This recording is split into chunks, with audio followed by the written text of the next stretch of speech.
Welcome to Walking in Their Shoes.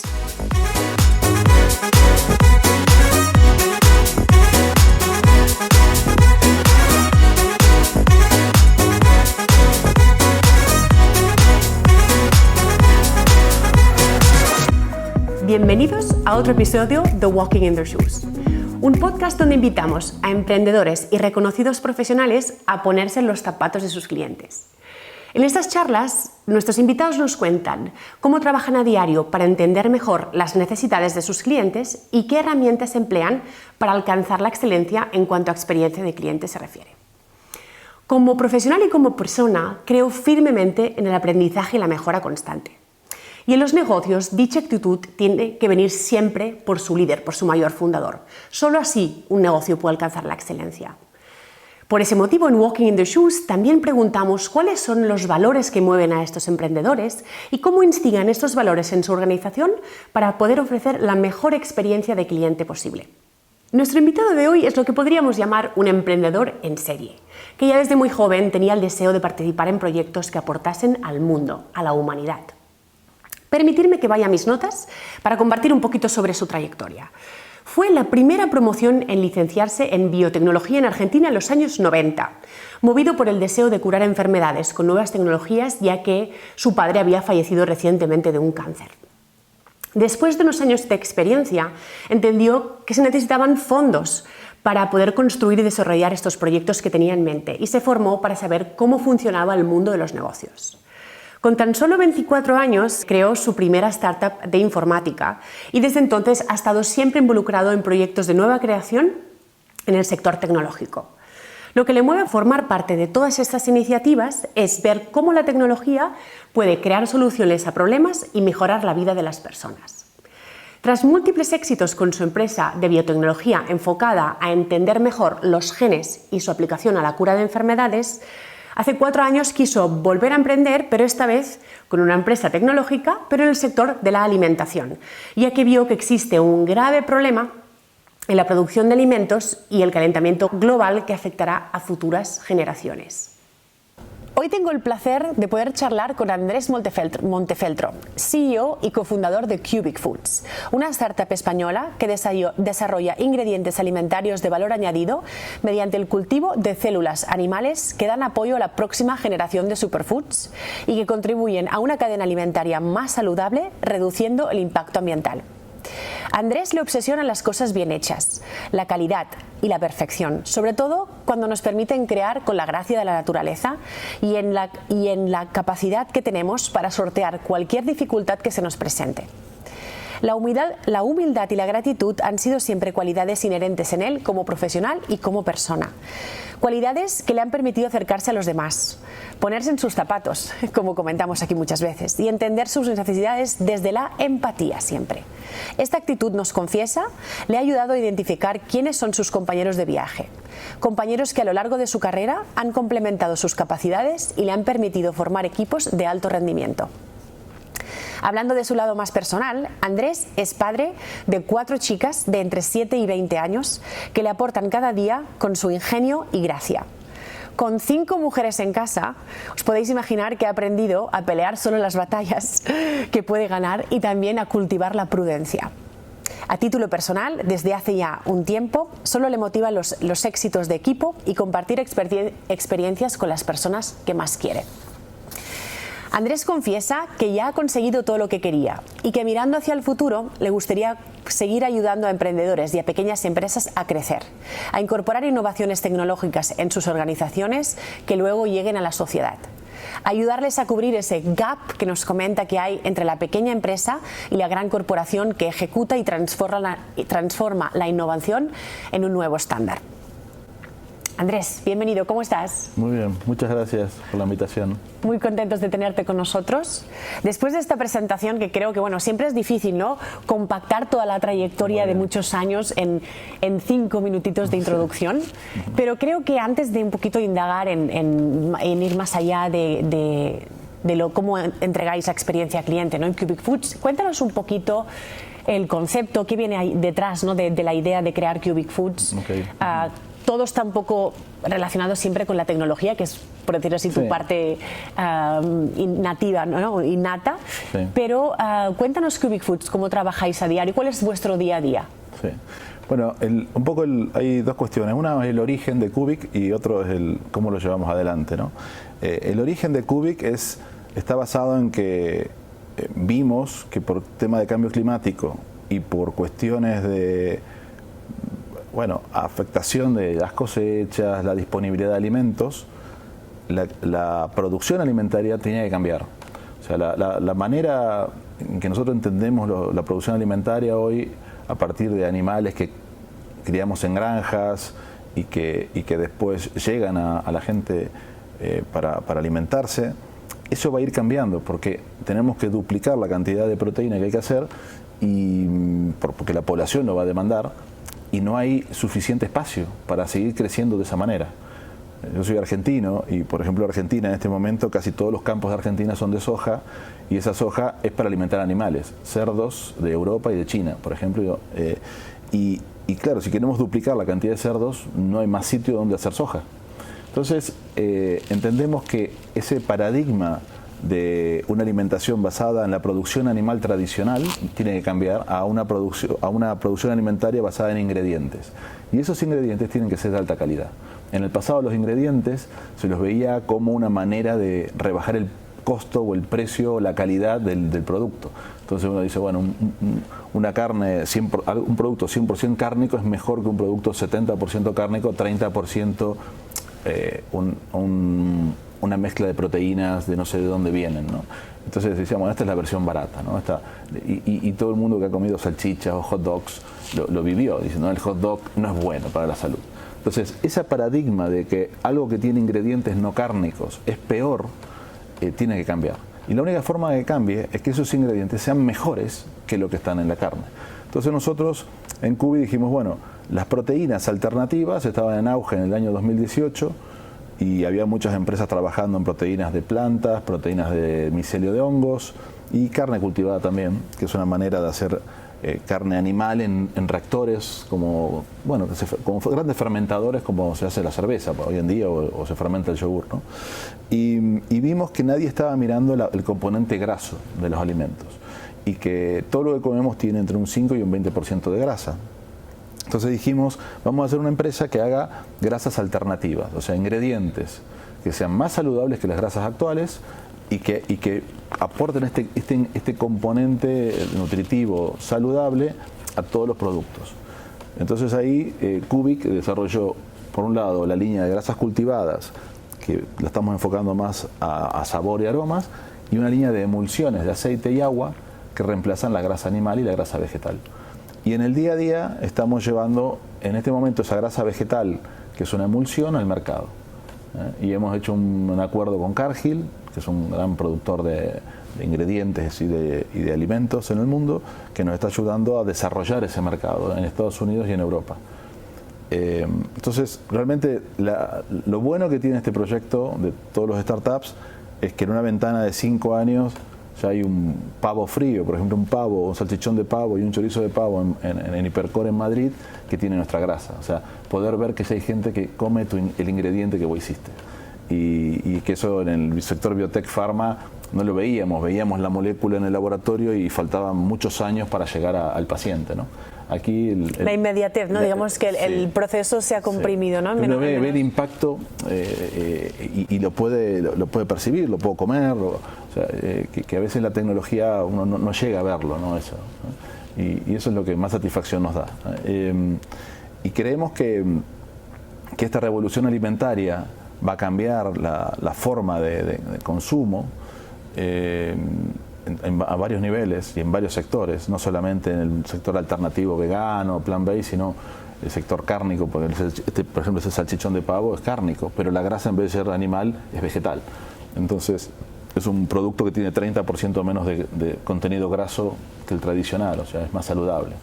Y este tipo de mejoras se pueden llevar al sector de los lácteos, al sector de los panificados, ¿no? Estamos haciendo panificados que también tienen muchas menos grasas. Entonces esa magdalena o ese muffin o ese pastel que uno dice, bueno, es indulgencia, porque yo sé que me engorda o lo que sea. Ahora va a haber versiones saludables y nutritivas, para que uno no, en vez de comer por volumen, coma menos y de más calidad. Y de más calidad, ¿no? Ese es un poco lo que tratamos de hacer en Cubic. Yo creo que lo que está claro con lo que nos cuentas y también hablando de tu trayectoria, lo que decía al principio, ¿no? Creo que tú eres un emprendedor en series, ¿no? Que tu mente está siempre buscando la forma de aportar, que ya desde pequeño, ¿no? Pensabas el cómo aportar al mundo, a la humanidad, para que sea un sitio mejor y para que sea un sitio pues más agradable y saludable para todos, ¿no? Tengo mucha curiosidad en saber cómo fue tu infancia y entender si puede haber algún tipo de nexo entre si esto que tú tienes es algo inherente en ti, o es algo que a través de tus experiencias en tu infancia, en tu etapa de infancia, te pudo influenciar y pudo, pues bueno, dar forma al Andrés que vemos hoy aquí sentado, ¿no? Yo creo que, bueno, me acuerdo de una época de internet, estaba de moda los cursos de emprendedores en las escuelas de negocio, ¿no? Y se vendía mucho el emprendedor se hace, no se nace. Y realmente creo que no es así. Creo que los emprendedores somos el 5% de la población y venimos con algo genético. Hay unas condiciones de aversión al riesgo, de poder vivir en la incertidumbre, de empezar cosas de cero, que está en nuestro ADN. Por ejemplo, cuando yo decía, estudié biotecnología en Argentina siempre ha sido un país emergente, ¿no? Y cuando yo estudié en la universidad había que ser ingeniero, médico, abogado o funcionario, no había más. Y yo elegí biotecnología. La gente me decía, Andrés, vos estás loco. Venía de una familia de abogados, tíos abogados, papá abogado, con un estudio de muchos años. ¿Qué haces que no estudias abogacía? Y yo, bueno, pero a mí me gusta la ciencia. Y la biotecnología recién empezaba. Y me dice, sí, pero en Argentina, andate a Estados Unidos. Y le digo, no, quiero empezar acá. Entonces fuimos la primera promoción, o sea, éramos los locos que estudiábamos una carrera que no teníamos ni aula. Empezamos biotecnología con licenciatura en física y en química en una universidad de ingeniería, donde los que estaban al lado nuestro eran físicos o matemáticos. Y nosotros, biotecnólogos, ¿y estos quiénes son? ¿No? Y éramos como los parias, ¿no? Después en la universidad me metí en el consejo de la universidad como independiente para ayudar a conseguir aulas para la carrera, ¿no? Y mejoras para los que estudiábamos, porque éramos 200 y en una universidad de 5.000, en donde íbamos de aula en aula, pero tuvimos la suerte de, por ser la primera promoción, tuvimos los mejores docentes, porque los que impulsaron la carrera son hoy personas que tienen premios y reconocimientos internacionales en biología molecular, en microbiología, y son unos cracks realmente, y fueron profesores nuestros. O sea, y yo creo que eso nos sirvió para formar. Toda mi generación se ha instalado muy bien en el sector farmacéutico y en el extranjero, ¿no? Pero creo que la curiosidad esa, se la agradezco a mis padres, ¿no? Que me acuerdo, estaba en segundo año de la facultad y le dije a mi papá, para estudiar esta carrera necesito un microscopio. Y mi papá me compró un microscopio Olympus, que lo usé 2 veces en toda la carrera, ¿no? Pero eso demostraba el apoyo de mi padre, que en vez de ponerme caras porque no era abogado, me impulsó a hacer lo que yo quería hacer. Y es lo que hago con las niñas.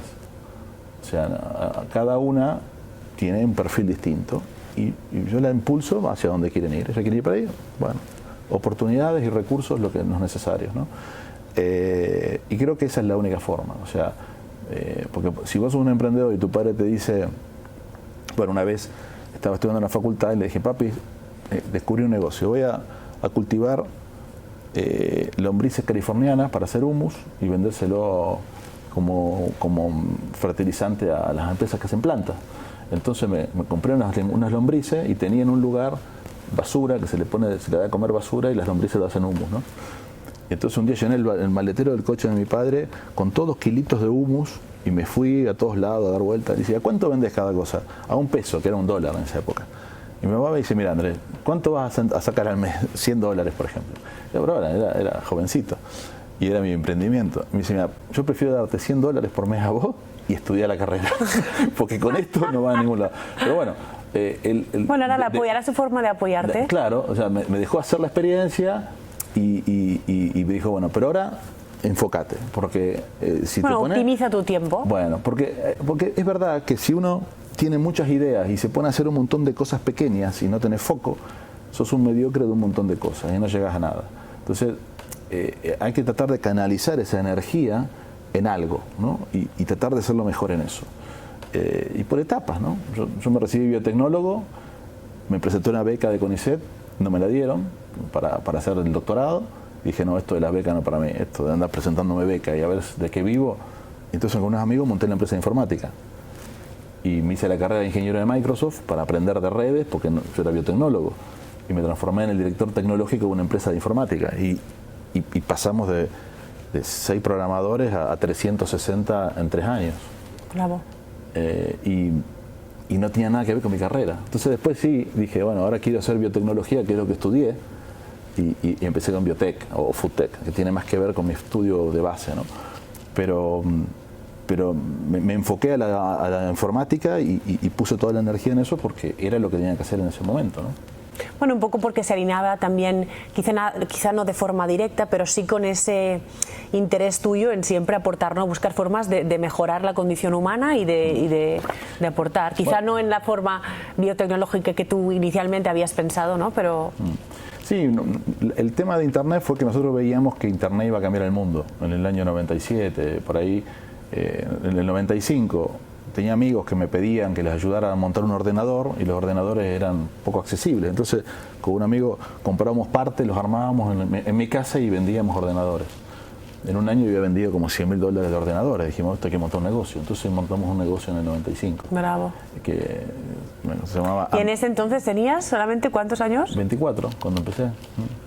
Claro. Pero mi mamá estaba enloquecida porque yo tenía, mi habitación estaba llena de cajas y cosas porque yo, claro, yo estudiaba la carrera y volvía a mi casa después de estudiar y me ponía a armar ordenadores hasta las 3 de la mañana, ahí armando con el destornillador, montaba las cajas. Una vez monté toda una red en el comedor de casa, arriba de la mesa de Luis XIV que tenía mi madre, porque era la primera red, la montamos en casa a ver si andaba y después se la llevamos al cliente para probarla, ¿no? Era un mundo, bueno, emergente. Me acuerdo que un servicio que, mira, el servicio que dábamos en ese momento es que al ordenador se lo dábamos a la gente con todos los programas instalados, el Windows, el Word, Excel, todo, y le enseñábamos a usar, cómo prenderlo, porque los ordenadores se vendían vacíos. Correcto. Y la gente no sabía un Word cómo funcionaba. Correcto. Entonces, ¿qué pasaba? Había disquetes, y eran un montón de disquetes. Entonces, lo que hicimos, nos fuimos a Paraguay, que era el único lugar que estaba cerca de Argentina, en donde compramos una grabadora de CD-ROMs, y grabábamos en CDs vírgenes, grabábamos todo el software para que cada ordenador fuera con un CD con todo el software instalado y grababa las versiones por si hay que reinstalarlo o lo que sea. O sea, siempre ese servicio nos permitió vender ordenadores un poco más caros y que la gente nos buscara. Porque porque le damos la máquina lista con un montón de juegos. Bueno, esa atención al detalle que has dicho, claro, ¿no? Esa perfección, esa forma, ganas de ser. Bueno, la empatía, volvemos un poco a la palabra clave que estábamos hablando así un poco off the record, ¿no? La empatía es algo que es escaso últimamente y que realmente en ese momento os pusisteis en los zapatos de vuestros futuros clientes diciendo, claro, ok, ¿cómo les puedo hacer a ellos la vida más fácil? Ok, pues lo hago de esta forma y así ellos van a venir a mí. Claro. No, totalmente era un poco una herramienta de venta, pero que a la vez fue pensando en cómo facilitar el trabajo a vuestros clientes. Sí, sí. Bueno, increíble. Llevándolo fast forward, ¿no? Tirándolo para adelante al presente.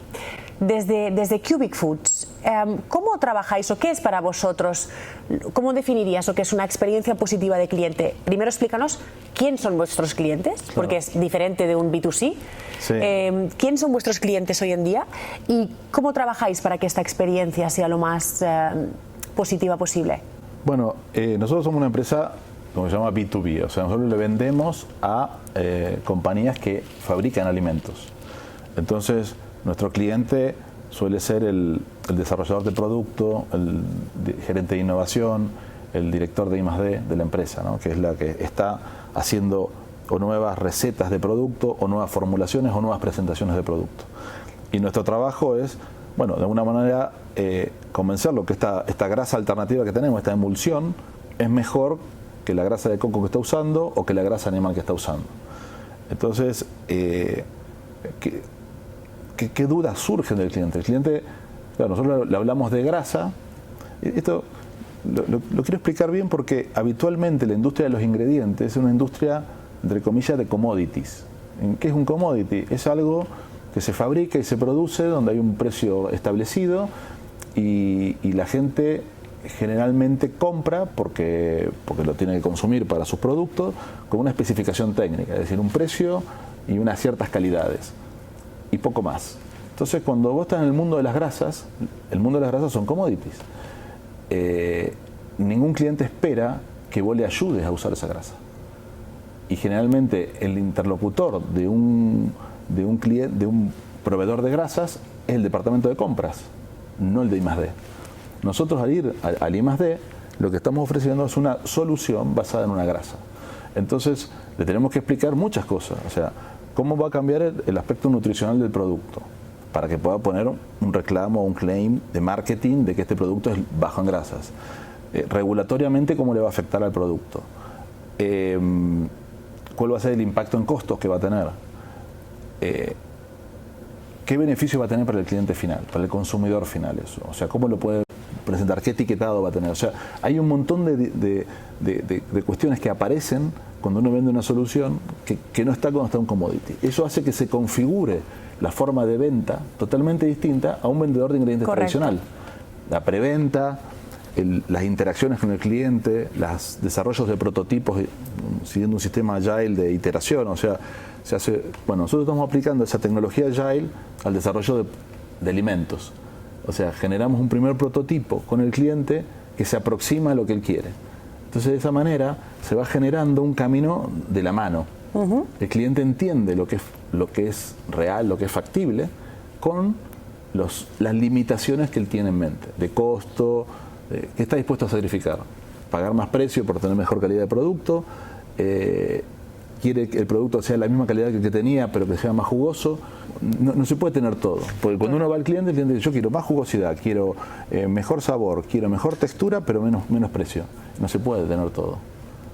Y quiero menos ingredientes, no se puede. ¿Podríamos decir que hay un componente importante educativo en vuestra tarea? Obviamente. Al ser algo tan nuevo, a la hora de que la experiencia de vuestros clientes actuales y futuros, ¿no?, sea positiva, tiene que haber compartir mucha información y un factor educativo importante en el sentido de porque nosotros estamos ahora hablando con lo que se denominarían los early adopters de la tecnología, que son los clientes que dicen, quiero probar esto que es nuevo, porque quiero lanzar algo, en esto, porque creo que tengo que mejorar lo que tengo. Sí, hay otros que son conservadores y dicen, no, a mí no, yo de grasa no me hable, yo tengo que vender más, trataré de abrir una sucursal más o trataré de abrir un canal más, y no ven la oportunidad de mejora de producto. Entonces, nosotros tenemos que empezar con los early adopters, generar casos de éxito para después eso vaya a la masa, o sea, se transforma en el nuevo estándar de alguna manera. ¿Qué pasó, por ejemplo, con las galletas en España, cuando se reemplazó la palma por el girasol, aceite de girasol, y que en pocos años todas las galletitas tienen girasol? Entonces, se puede haber un nuevo estándar. Siempre tiene que haber alguien que empiece, ¿no? Alguien empieza, ¿no? Alguien tiene que movilizar. Entonces, por eso nos viene muy bien la relación con Cargill, porque ellos son como clientes a los grandes productores de alimentos del mundo. Entonces, en cada mercado, un gran cliente de Cargill puede ayudarnos a de alguna manera, definir ese nuevo estándar. Entonces, al final, eso es lo que nosotros creemos, que cuando los Danone, los Nestlé, los Cargill, los Tyson Food del mundo incorporan nuestra grasa, vos estás cambiando la cadena alimentaria del mundo. Y ahí es donde tenés el máximo impacto. Que esto no va de una startup que va de rebelde y vende 4 hamburguesas y dice yo voy a cambiar el mundo, ¿no? Esto va de que los grandes decidan usar un ingrediente más sostenible. Entonces al final todo el alimento va a ser más sostenible. Decía en tu presentación que uno de los valores que más te mueve es la empatía y la humildad, ¿no? Que solo así has podido entender las necesidades de la gente con quien te relacionas, sí, y crear equipos ganadores.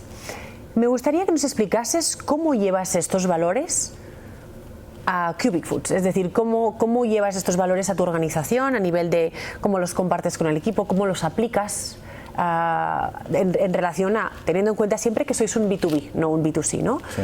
¿Cómo, es decir, vuestros clientes son empresas, para que Sí. quede clarísimo, ¿no? ¿Cómo aplicas estos valores de empatía en tu equipo? Explícanos un poquito dónde tienes a tu equipo ubicado, qué grande es tu equipo y cómo Sí. instigas esta empatía, ¿no?, en la organización. Nosotros ahora somos unas 40 personas y estamos en Granollers, cerca de Barcelona, a 40 minutos de Barcelona. Ahí tenemos una nave industrial de unos 4.000 metros, donde tenemos una planta, donde la planta baja, donde están las salas blancas, donde tenemos pilotos de producción de las 3 líneas de productos que tenemos. Y en la planta alta tenemos laboratorios, oficinas y una cocina donde hacemos prototipos de alimentos y demás, y hacemos demostraciones. Y después tengo una persona comercial en Estados Unidos y 2 personas en Alemania, para el norte de Europa. Y lo que hemos hecho primero, para cultivar el valor de la humildad, que por cierto es un tema complejo en empresas de alta tecnología, porque la formación en alta tecnología es muy individualista, ¿eh? O sea, una característica de las carreras tecnológicas es que la gente no sabe trabajar en equipo. La carrera premia el trabajo individual y entonces les cuesta. Y después el científico, por ser un poco freak de la ciencia, es muy individual, ¿no? Y su naturaleza es competitiva. Yo sé más que el otro y eso le da seguridad y como es lo que sabe hacer y como es capaz y es inteligente, invierte en eso y es como su asset, ¿no? Entonces, lo más difícil es cuando uno quiere hacer equipos multidisciplinarios con muchas personas de este perfil que sean humildes. Que haya un trabajo de equipo, ¿no? Sí. Entonces, la única manera es con el ejemplo. O sea, mi socia, que es Raquel, yo creo que es una de las mujeres más inteligentes, una de las personas más inteligentes que he conocido, ¿no? Debe tener un IQ de 180, no sé. Ha trabajado ese aspecto y ella es muy humilde cuando trabaja con los científicos. Entonces todos la ven que es una genia y que es humilde. Entonces el ejemplo se contagia. Entonces eso hace que los científicos que tenemos, que son muy buenos, también sean humildes y no se genera esas batallitas mentales de ver quién es el más listo de la sala, ¿no? El lead by example, ¿no? El conocido Claro. lead by example, es decir... Yo creo que es lo que mejor nos ha funcionado. Porque uno lo puede decir, pero si después en el día a día no lo aplicás, no sirve de nada. Y aparte, a mí también me nace. Mi problema es que yo me apasiono con un tema, elevo la voz y domino un poco la situación y tiendo a aplastar a los otros. Y bloqueo a la gente. Entonces, ese ha sido un trabajo que me ha llevado muchos años. ¿Cómo hacer para no bloquear a mis otros científicos? Porque si no, no puedo crecer. Y entonces, a veces estoy en una reunión y me dan necesidad, quiero decir algo, pero sé que no va a ser contraproducente, prefiero callarme y dejar que la reunión transcurra, que la gente diga lo que tenga que decir, aunque el objetivo de la reunión no termina siendo perfecto, pero prefiero que una reunión termine con 8 puntos y no haber matado a nadie intelectualmente. Hay que cuidar mucho ese aspecto en eso, porque si uno en cada interacción que tiene con su equipo los aplasta. Sí, les adoctrina, les quiere enseñar con la mejor de las intenciones, siempre. Claro, pero... el problema que tiene la ciencia es que cuando en la ciencia, igual y se ve en informática también, ¿no? Vos podés programar un sistema yendo por un camino largo o por un camino corto. Y en ciencia podés diseñar un experimento que te dé un resultado o podés diseñar otro más simple que te da algo parecido que te resuelve el problema. Si vos cada vez que alguien propone algo, vos siempre demostrás que tenés una solución mejor, el otro se queda como, uy, qué tonto, no me di cuenta. Entonces lo estás bloqueando mentalmente, le bajás el IQ. Entonces la gente después pierde autoestima y pierde capacidad de crear. Mientras que si lo dejás que se crezca, la gente puede ir más allá de sus límites. Puede llegar a descubrir ese camino corto. A mí lo que en recursos humanos, lo que me obsesiona es ver gente que logra más allá de los límites que se ha puesto. Y me ha pasado, por ejemplo, una persona que trabaja en la limpieza, no le gustaba ese tema y se puso a hacer un curso de un FP de estos de técnico. Y le dije, pero vos tenés condiciones, sos muy organizada, muy ordenada, tenés que salir de este sector de la limpieza, das para más, ¿no? Hizo ese curso Y después, unos años más tarde, bueno, la pude contratar como técnico en la empresa y está haciendo carrera técnica. Y era una persona de la limpieza. Entonces a mí me gusta ver crecer a la gente en una organización, porque uno lo convence de que pueden dar para más. Ves su potencial, ¿no? A veces uno mismo no lo ve, claro. Tiene que venir alguien porque para... a veces hay un skill que, si una persona tiene un poco de toque, así de muy ordenado, que hace todo perfecto, decís, bueno, esta capacidad, si vos la trabajás, te puede hacer algo distinto en un determinado rubro, ¿no? Y lo tenés que explorar. Y hay gente que queda, a lo mejor en el sector de la limpieza toda su vida, porque no puede salir, ¿no? Porque después no llega a fin de mes, entonces no puede cambiar de trabajo, no tiene tiempo de estudiar. Y entonces a mí me ha gustado hacer o coaching o sentar las bases para ver esto. También ha habido casos que me ha ido mal, ¿no? De que he tratado de ayudar a la gente en esa forma y la gente no despega, ¿no? Pero porque a lo mejor tienen otras limitaciones, ¿no? En su personalidad y por más que tienen el skill, no logran, ¿no? Pero realmente me reconforta mucho ver cómo la gente puede ir más allá de lo que da. O sea, creo que uno puede hacer grandes cosas como organización si todas las personas se esfuerzan un poquito más allá de los límites y lo logran, pueden tener resultados extraordinarios, ¿no? Creen que son capaces de más, ¿no? Claro. Uno se pone... El principal límite al crecimiento es el que se pone uno mismo, absolutamente. Claro. Entonces hay que apoyarlos a que rompan ese techo de cristal, ¿no? Y eso es lo que más me estimula. Entonces, si vos esto lo trasladás al interlocutor del cliente, que claro, vos vas a hablar con el director de una gran empresa alimentaria y te das cuenta que no tiene ni idea de lo que estamos hablando. Y entonces, bueno, podés ir a la reunión a aniquilarlo intelectualmente y hacerlo sentir un tonto. Tenés que ponerte en modo docente, empezar despacito, hablar en un lenguaje que entienda y llevarlo de la mano. Es un proceso largo, ¿eh? Uno dice, uy, es tedioso, yo quiero vender. Digo, no, pero vamos paso a paso, porque esta persona, cuando después se incorpore todo este nuevo mindset de ingredientes, va a ser un cliente fiel. Justamente en línea con lo que nos estabas comentando justo ahora, ¿no? ¿Cómo llevas estos valores a la organización?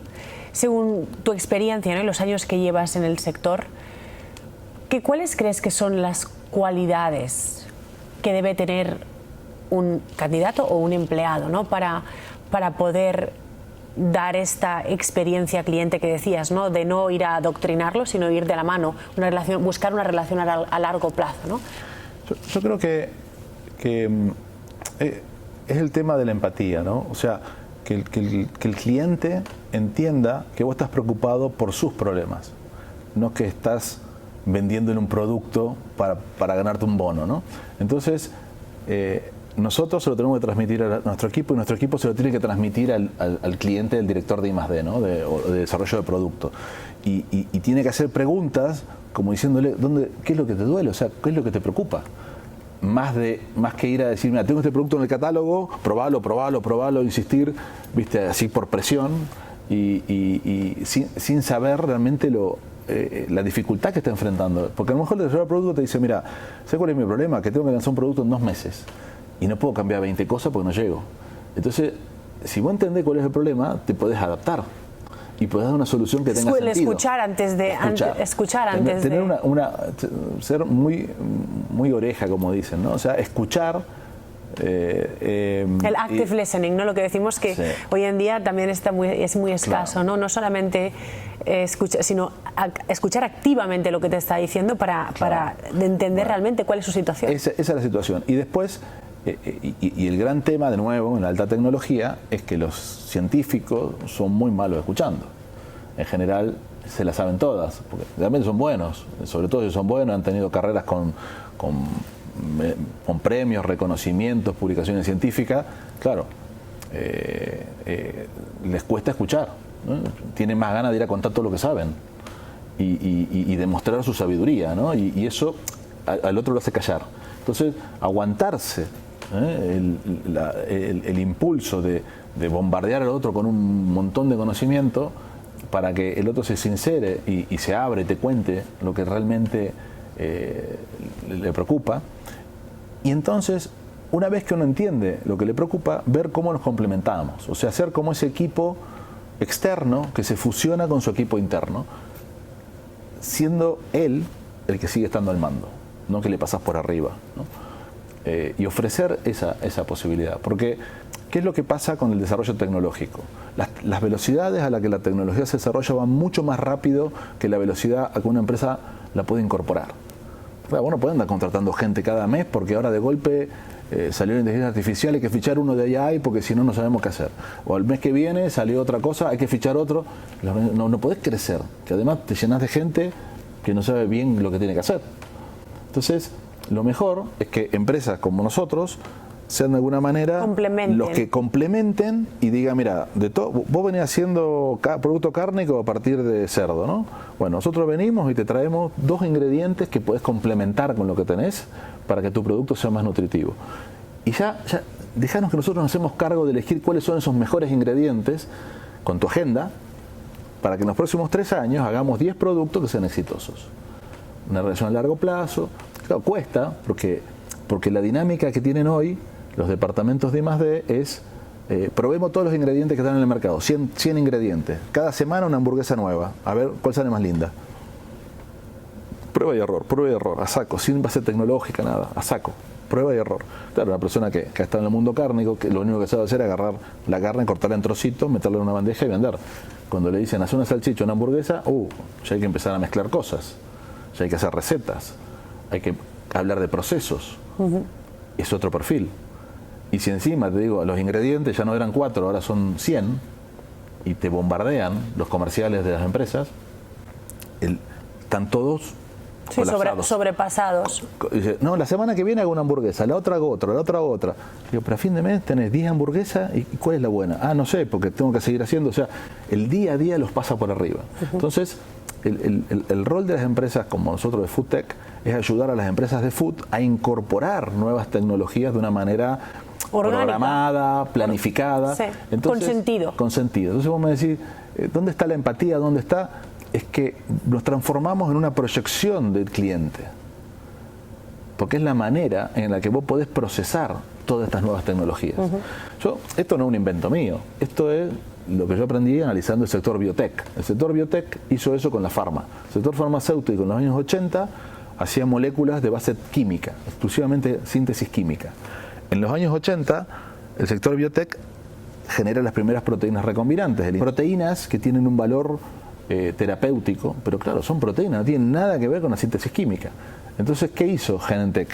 Hizo partnership con Pfizer, con las grandes, y toda esa tecnología la pasaba y se las mostraba al farma cuando ya estaba hecha, lista para incorporarla en su pipeline de productos.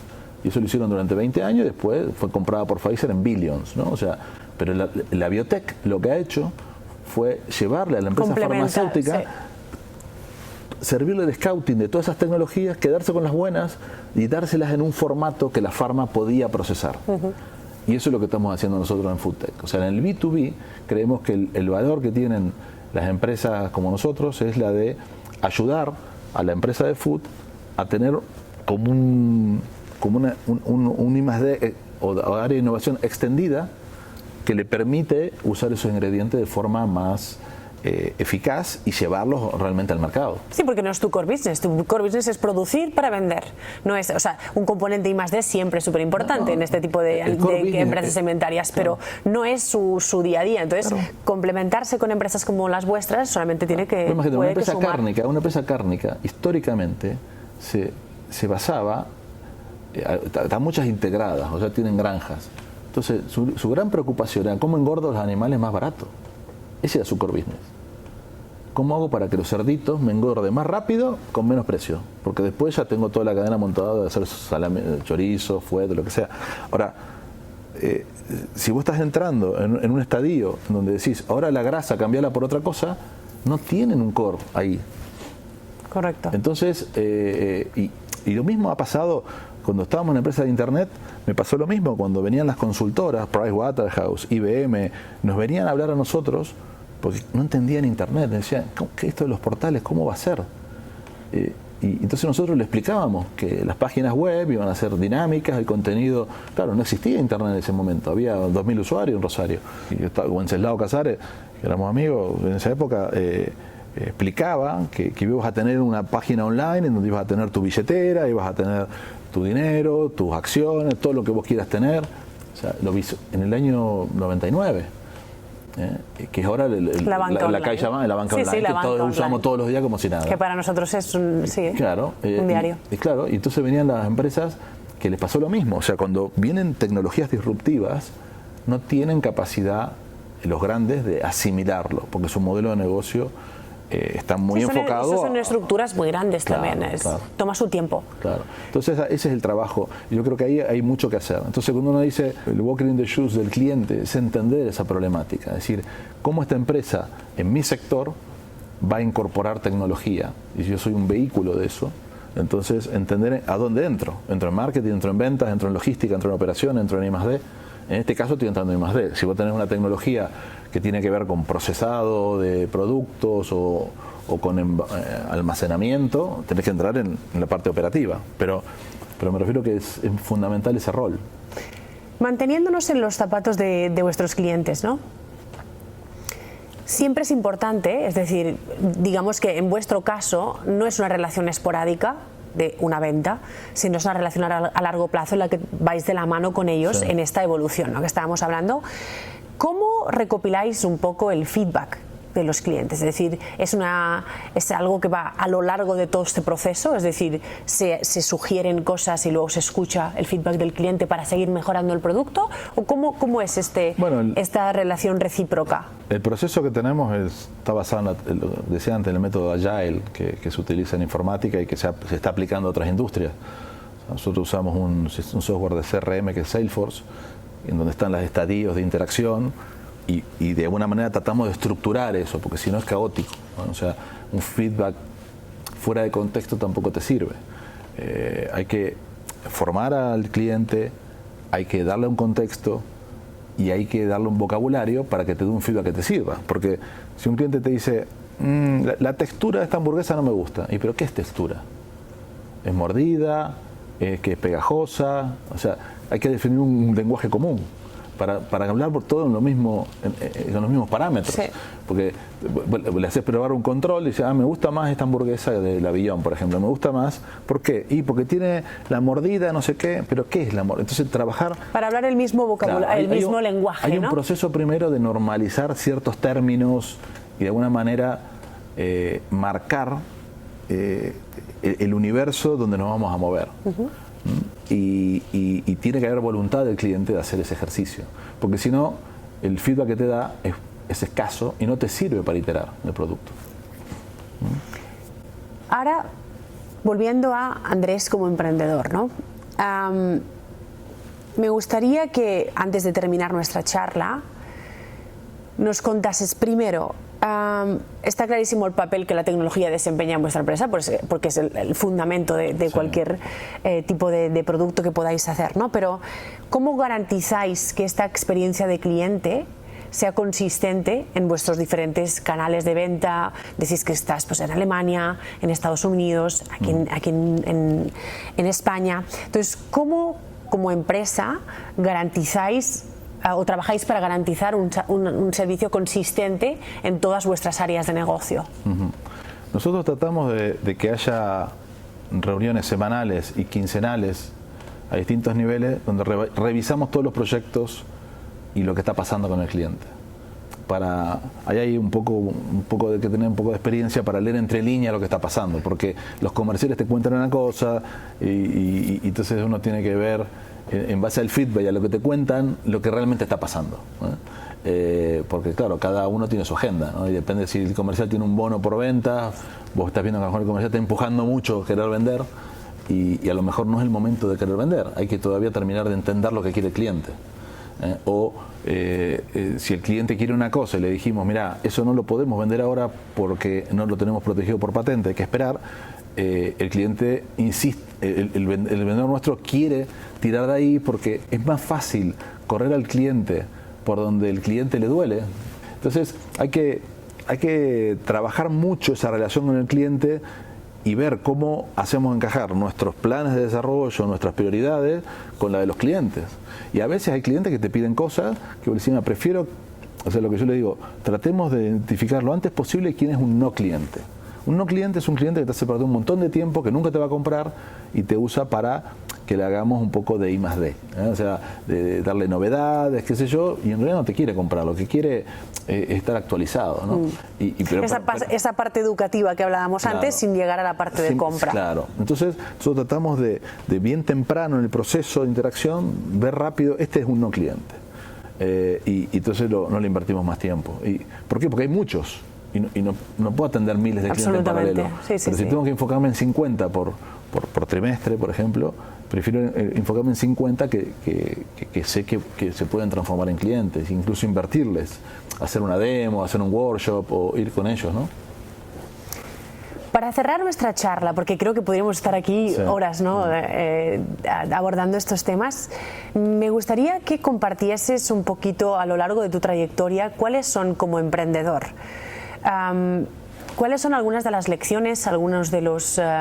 nunca me gusta usar la palabra consejos, pero algunas de las lecciones que has aprendido a lo largo de tu trayectoria en cuanto a tener tu propio negocio, a cuidar, como tú ya dices que es parte inherente en ti, ¿no? El detalle, la atención al detalle, para que realmente la experiencia del cliente sea lo mejor posible? Creo que la clave para dar un buen servicio es tener primero algo que dar, ¿no? O sea, yo no puedo ser un buen vendedor de tecnología si no sé de tecnología. Entonces, uno tiene que ser responsable y saber mucho de algo para después ir a comunicarlo. Hay mucha gente que tiene la arrogancia de decir, yo como soy vendedor voy y el cliente no es tonto. El cliente, sobre todo en ámbitos tecnológicos, en 15 minutos te lee y sabes si estás diciendo cualquier barbaridad o si tenés idea de lo que estás hablando. O sea, la ciencia tiene eso. Un científico lo calibra a otro científico en 10 minutos. El cliente no tiene ni idea. Porque vos le haces 3 preguntas y ya sabes el nivel de profundidad tecnológica que tiene. Entonces, mi recomendación en empresas de tecnología o de cualquier cosa que uno vaya a vender, tiene que ser muy bueno en lo que estás vendiendo. Conocer el producto, o sea, conocer realmente lo que estás... El producto y los beneficios del uso del producto. O sea, ¿para qué me sirve eso? Y tener la mejor preparación posible para que el cliente valore querer estar contigo. Es como, vos si estás con una persona que tiene una charla aburrida, que no tiene nada que aportarte, no te dan ganas de tomar un café. Uno tiene que generar un espacio con un cliente y con un inversor y con alguien que diga, che, me gustaría tomar un café con Andrés porque realmente me reconforta. Tiene algo que contar. Tiene una historia que me dice cosas que me enriquecen. Que suman totalmente. Que me enriquecen. Y eso yo creo que es la base de la relación de confianza, porque después lo que tiene la innovación y la alta tecnología es que tiene un componente muy fuerte de confianza. O sea, nosotros lo que vendemos es confianza, no vendemos, o sea, confianza de que vamos a conseguir un producto que va a ser exitoso. Es una apuesta que hace el cliente en nosotros. Lo mismo que un inversor, cuando invierte, tengo confianza que esta empresa va a llegar. Y yo creo que eso es algo que se trabaja desde estar bien preparado, ser muy profesional y muy cuidadoso. Yo por eso cuido los detalles, porque muchas veces un inversor no sabe de la tecnología, pero mira esas cosas. Dice, si esta persona es un desordenado, deja todo tirado, ¿cómo va a poder hacer algo de biotecnología? Se le explota la empresa, o sea, no puede ser. O sea, entonces te calibran por detalles, ¿no? Por cuestiones que la experiencia te dice, la persona que es desordenada y caótica, posiblemente sea muy poco efectiva en empezar un proyecto y en terminarlo, por ejemplo. Y yo creo que uno tiene que transmitir y generar una cultura, ¿no? De ejecución, de cumplir, de que vos pones una meta y la conseguís. Y si vos tenés eso y vas a tu cliente y tu cliente lo ve, y dice, uy, yo estoy con Andrés porque aprendo cosas o me ayuda a ser más ordenado, me ayuda a organizar mi tiempo, me ayuda a organizar mis planes. Bueno, podía vender a un cliente un proyecto de desarrollo y no llevarle un timeline con un Gantt bien armadito, nos vamos a reunir cada semana. Entonces el tipo aprende de eso. Uy, mirá, el método que usó esta empresa con nosotros lo voy a aplicar en mis otros proyectos porque me fue bien. Llegamos, teníamos que llegar en tiempo, el presupuesto no se me disparó. hay que entender que... La atención al detalle, es todo volviendo claro, hay una serie de herramientas que uno usa para gestionar tu empresa y para gestionar tus proyectos que si vos las llevas al cliente, el cliente te lo agradece. Por eso yo les digo, tienen que hacer project management, tienen que entender los tiempos y organizar los Gantt. No, pero la gente cuando tiene esa actividad hace la lista de supermercado. Primero hago esto, después esto, y no le ponen tiempo, ¿no? Ponen listas de cosas para hacer. Y la gente que no se ha formado en project management, le cuesta mucho temporalizar las cosas. Entonces, si vos en tu manera de interactuar con el cliente traes herramientas de este tipo, un Canvas para priorizar tareas, o una herramienta de gestión, una extranet que le facilita el intercambio de información, organizar los documentos en carpetas que es más fácil seguirlo, la persona dice, con esta empresa me gusta trabajar, porque somos mejor juntos que separados. Esa yo creo que es la clave cuando uno emprende con nuevas cosas para generar ese espacio de confianza y ser muy profesional. Porque hay científicos que son muy buenos, pero descuidan la gestión de proyectos, descuidan el orden, se la dan de científico, yo soy caótico, desordenado y con los pelos locos porque soy como Einstein y me sé todo, ¿no? Digo, pero eso no sirve de nada, porque nadie va a querer trabajar con vos si sos caótico. Es ir un paso más allá de la parte transaccional de lo que es el beneficio que tu producto puede aportar a este cliente, es ir un poco más allá de, como no hemos parado de hablar en toda la charla, ¿no? Ponerte en sus zapatos y pensar cómo puedes hacerle ese camino más fácil, sobre todo cuando hay un componente tan educativo, porque vosotros sois muy disruptores, entonces tiene que haber una parte educacional súper importante. Mira, ahora estoy haciendo un curso online de Cambridge de Innovation, ¿no? Cómo incorporar innovación y disrupción en empresas. Y no paro de estudiar. O sea, me hice un curso de inteligencia artificial en el MIT, otro de plataforma de productos. O sea, me sigo formando, ¿viste? Tengo 52 años y me sigo formando. Y mucho de lo que aprendí en este curso lo voy a incorporar en la conversación que voy a tener con Cargill y con los clientes. O sea, cómo navegar el hype cycle de la tecnología, en qué momento llevarla a la empresa, de qué manera. O sea, yo creo que, y al fin de cuentas vendemos grasa nosotros, pero hablamos de cómo hacer proyectos. Porque en realidad esa es la diferencia entre vender commodities y dar una solución de proceso, una solución de negocio, y que sea a largo plazo, que la persona vea que vos le ayudas a desarrollarse profesionalmente mejor, más allá del ingrediente que le estoy vendiendo. Mira, para cerrar nuestra charla, volviendo un poco a lo que he comentado al inicio, ¿no?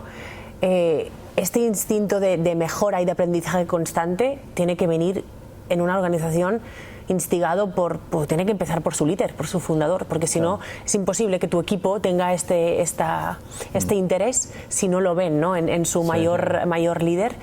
Y sin duda es algo que el aprendizaje constante es algo que es enriquecedor a todos los niveles, tanto personal como profesional, porque es algo que siempre te hace poner en los zapatos del aprendiz, no del maestro, que a lo mejor eres un excelente maestro, pero siempre te hace poner en los zapatos del que quiere aprender, ¿no? Y en una habitación con muchísima gente siempre tienes que aprender de todos los demás, aunque tú puedas aportar muchísimo, ¿no? Pero eso es algo que sin duda en los negocios tiene muchísimo siempre que aportar. Andrés, podríamos estar aquí horas hablando, creo.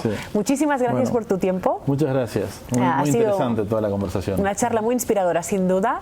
Y gracias a vosotros, si nos estáis escuchando, nos estáis viendo, por estar con nosotros hoy con Andrés. Y nos vemos la próxima semana. Muchas gracias.